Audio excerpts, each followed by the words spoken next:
প্রকাশিত হয়ে গেল ডাব্লিউবিপিএসসি ক্লার্কশিপ প্রিলিমিনারি 2023-এর রেজাল্ট, পার্ট 1 রেজাল্ট। তো আজ 15ই অক্টোবর 2025, কিছুক্ষণ আগে রেজাল্টটা পাবলিশ হয়েছে।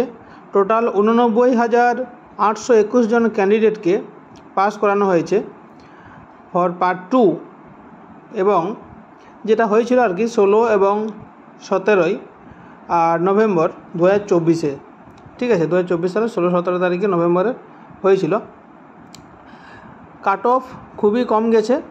কাট অফ গেছে আপনাদের, দেখুন কাট অফ গেছে 49, জেনারেলদের জন্য কাট অফ গেছে 49, ওবিসি এর জন্য 48, ওবিসি বি এরও 48, এসসিদের 47। গ্যাপটা খুবই কম এসসিদের সাথে জেনারেলের, 49 জেনারেলদের আর এসসির 47। এসটিদের তুলনামূলক অনেকটাই কম গেছে, 29। তো যাই হোক, কাট অফটা অনেকটাই কম গেছে, যেটা ভাবছিলাম সেটা যায়নি, কারণ অনেকজন ক্যান্ডিডেটকে পাস করিয়েছে আর ভ্যাকেন্সিও তো প্রচুর আছে, তাই আর কি। তো এবার দেখা যাক মেন পরীক্ষা কবে হয় আর কি। মেন পরীক্ষা খুব শীঘ্রই হয়ে যাবে, যেটা খবর পাচ্ছিলাম আর কি। মেন পরীক্ষা বেশি দিন টাইম দেওয়া হয় না। তো আপনারা যারা যারা পাস করলেন কমেন্ট করে জানাতে পারেন, জানালে খুবই খুশি হব। আর আপনারা প্রিপারেশন করতে থাকুন।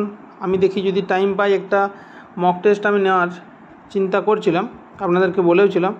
দেখছি আমি একটু টাইম করে একটা মক টেস্ট যদি নেওয়া যায়।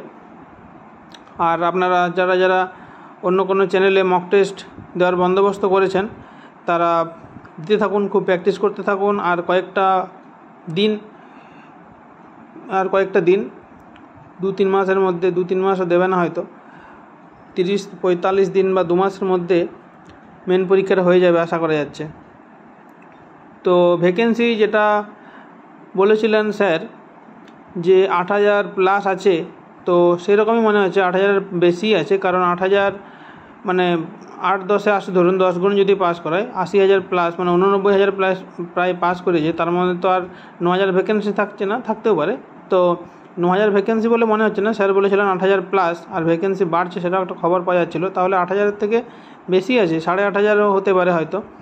তো ভ্যাকেন্সি কতটা আছে পার্টিকুলার খবর তো পাওয়া যাচ্ছে না। তো যাই হোক, আপনাদের এখন মেন এম হচ্ছে মেনের জন্য প্রিপারেশন করা, আর টাইপিংটা তারপরে করবেন। মেন পরীক্ষা দিয়ে পরে টাইপিংটা প্র্যাকটিস করবেন আপনারা, বেশি চাপ হয় না, 200টা 10 মিনিটে টাইপ করতে হয়।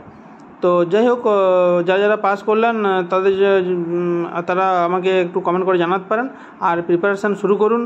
আমিও দেখি, প্রিপারেশনের জন্য আমি একটা ক্লাস দিয়েছিলাম, তো বেশি ভিউ হয়নি বলে আমি আর বেশি কিছু ক্লাস দিইনি। দেখি টাইম করে, যদি আপনারা কমেন্ট করেন তাহলে টাইম করে 2-একটা ক্লাস হয়তো আমি দিয়ে দেবো, কীভাবে কী লিখতে হয় সব কিছুর। তো যাই হোক, আপনারা প্রিপারেশান করতে থাকুন, সফল হন বন্ধুরা। ধন্যবাদ।